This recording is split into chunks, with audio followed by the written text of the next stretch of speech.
Hi, നമ്മുടെ വീട്ടിലുള്ള waste material കൊണ്ട് മാത്രം ഉണ്ടാക്കിയെടുത്തതാണ് ഈ ഫ്ലവർ സെറ്റ്. അപ്പോൾ ഈ ഫ്ലവർ സെറ്റ് ഉണ്ടാക്കിയിരിക്കുന്നത് ഇതുപോലുള്ള പ്ലാസ്റ്റിക് സ്പൂൺസ് കൊണ്ടാണ്. വേസ്റ്റാക്കി നമ്മൾ കളയുന്ന പ്ലാസ്റ്റിക് സ്പൂൺസ് ആണല്ലോ ഇതെല്ലാം. ഐസ്ക്രീമൊക്കെ കുടിക്കാൻ എടുത്തിട്ട് വെളിയിലിട്ട് വലിച്ചെറിയുന്നതാണ് കേട്ടോ. ഇതെല്ലാം പെറുക്കി വെച്ചിരുന്ന് സൂക്ഷിച്ച് വെച്ചിരുന്ന് ഉണ്ടാക്കിയതാണ് കേട്ടോ ഈ ഫ്ലവർ സെറ്റ്. എങ്ങനെയുണ്ട് ഇത്? കാണാനായിട്ട് കൊള്ളാവോ? അപ്പോൾ ഇത് ഉണ്ടാക്കുന്നത് എങ്ങനെയാണെന്നോട് നമുക്കൊന്ന് കണ്ടാലോ? ആദ്യം ഞാൻ ചെയ്യാൻ പോകുന്നത് ഫ്ലവറാണ്. അപ്പോൾ ഈ ഫ്ലവർ ചെയ്യാനായിട്ട് പ്ലാസ്റ്റിക് സ്പൂൺസ് ഇതുപോലെ ഒന്ന് കട്ട് ചെയ്ത് കൊടുക്കുന്നുണ്ട്. ഇത്രയും പോർഷൻ ഒന്ന് വിട്ടിട്ടാണ് കട്ട് ചെയ്തെടുക്കുന്നത്. ഒരു ഫ്ലവർ ചെയ്യാനായിട്ട് 5 പ്ലാസ്റ്റിക് സ്പൂൺസ് ഒരേ ഷേപ്പിൽ തന്നെ കട്ട് ചെയ്തെടുക്കുന്നുണ്ട്.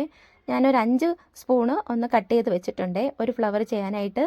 പിന്നെ ഇതാ ഇതുപോലെ കുറച്ച് പഴയ തുണി എടുത്തിട്ടുണ്ട്. ഇത് അത്യാവശ്യം നല്ല ഗ്ലേസിങ് ഒക്കെ ഉള്ള ഒരു തുണിയാണ് കേട്ടോ.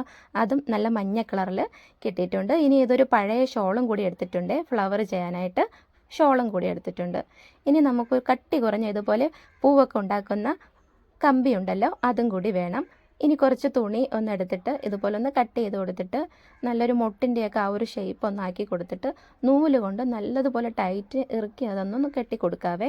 എന്നിട്ട് യെല്ലോ കളറിലുള്ള തുണി 2 പീസ് ഒന്ന് കട്ട് ചെയ്തെടുത്തിട്ട് ഇതിൻ്റെ മുകളിലായിട്ടൊന്ന് വെച്ച് കൊടുത്തിട്ട് നല്ലതുപോലെ അതും കൂടി ഒന്ന് കെട്ടിട്ട് ഇറുക്കി ടൈറ്റ് ചെയ്ത് കൊടുക്കാവേ.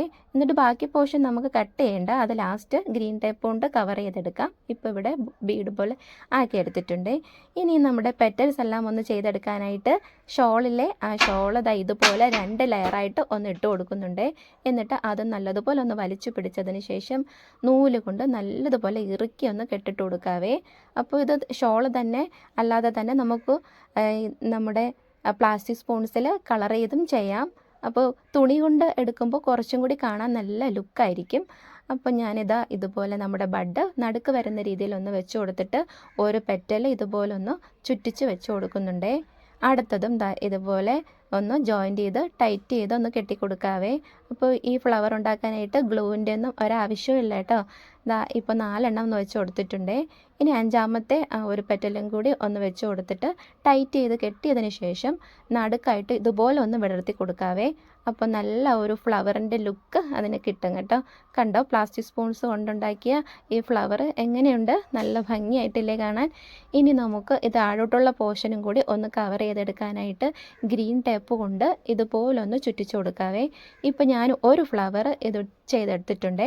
ഇനി ഈ പ്ലാസ്റ്റിക് സ്പൂൺസ് വെച്ചിട്ട് ഒരു 4 ഫ്ലവറും കൂടി ചെയ്തെടുക്കാം. ഇപ്പോൾ ഞാനിവിടെ 5 എണ്ണം ഫുള്ള് സെറ്റായിട്ട് ഉണ്ടാക്കി എടുത്തിട്ടുണ്ട്. അപ്പോൾ നമ്മുടെ പ്ലാസ്റ്റിക് സ്പൂൺസിൻ്റെ ഫ്ലവർ നല്ല ഭംഗിയായിട്ടില്ലേ കാണാനായി? ഇനി കുറച്ച് ബഡ്സും കൂടി ഇതുപോലെ യെല്ലോ കളർ തുണിയിൽ ചെയ്തെടുത്തിട്ടുണ്ട്. ഇനി ഒരു ഫ്രെയിം എടുത്തിട്ടുണ്ട്. ഇനി ഈ ഫ്രെയിം ഇതുപോലെ കത്തിക്കാനിട്ടുന്ന ഒരു മരക്കുറ്റി എടുത്തിട്ട് ഒന്ന് പ്ലസ് വിക്ക് കൊണ്ട് ജോയിൻ്റ് ചെയ്ത് കൊടുക്കുന്നുണ്ട്. അപ്പോൾ ഈ ഫ്രെയിം എന്താവശ്യത്തിനുള്ളതാണെന്നൊന്നും അറിയത്തില്ലായിരുന്നു. ഇതെനിക്ക് അനിയത്തി കൊണ്ട് തന്നതാണ് ഫ്രെയിം. അപ്പം നമുക്ക് ഇതുപോലെ അടിപൊളിയായിട്ട് ഈ മരക്കുറ്റി സെറ്റ് ചെയ്യാനായിട്ട് അത് എടുത്തിട്ടുണ്ട് കേട്ടോ. ഇനി അത് ഉണങ്ങിയതിന് ശേഷം ഇതുപോലെ ഞാൻ പെയിൻറ്റ് ചെയ്ത് കൊടുക്കുന്നുണ്ട്. ഞാൻ എടുത്തത് പോസ്റ്റർ കളറാണ്. ഫാബ്രിക് പെയിൻ്റ് ആകുമ്പോൾ കുറച്ചും കൂടി നല്ല ഗ്ലേസിങ് ആയിരിക്കും. അല്ലെന്നുണ്ടെങ്കിൽ നമുക്ക് വാർണിഷ് ചെയ്ത് കൊടുക്കാം. അപ്പോൾ ഇതൊന്നും മരക്കുറ്റി ഫുള്ള് ഒന്ന് കവർ ചെയ്ത് പെയിൻറ്റ് ചെയ്ത് കൊടുത്ത് ഉണങ്ങിയതിന് ശേഷം മാത്രം നമ്മുടെ ഫ്ലവർ ഇതുപോലെ ഒന്ന് സെറ്റ് ചെയ്ത് കൊടുക്കാം. അപ്പോൾ മരക്കുറ്റി ആയതുകൊണ്ട് തന്നെ അത് ഒടിഞ്ഞു പോകാനുള്ള സാധ്യതയുണ്ട്. അപ്പോൾ ഒന്ന് പതിയെ ഒന്ന് ചുറ്റിച്ച് അത് ജോയിൻറ്റ് ചെയ്ത് കൊടുക്കാം.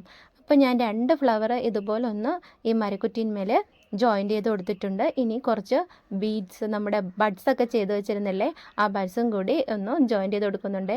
അപ്പോൾ ഒരു ഭാഗത്ത് ഞാൻ 2 ബഡ്സ് ഒത്തിരിക്കുന്ന രീതിയിലാണ് കേട്ടോ ഒന്ന് സെറ്റ് ചെയ്ത് കൊടുക്കുന്നത്.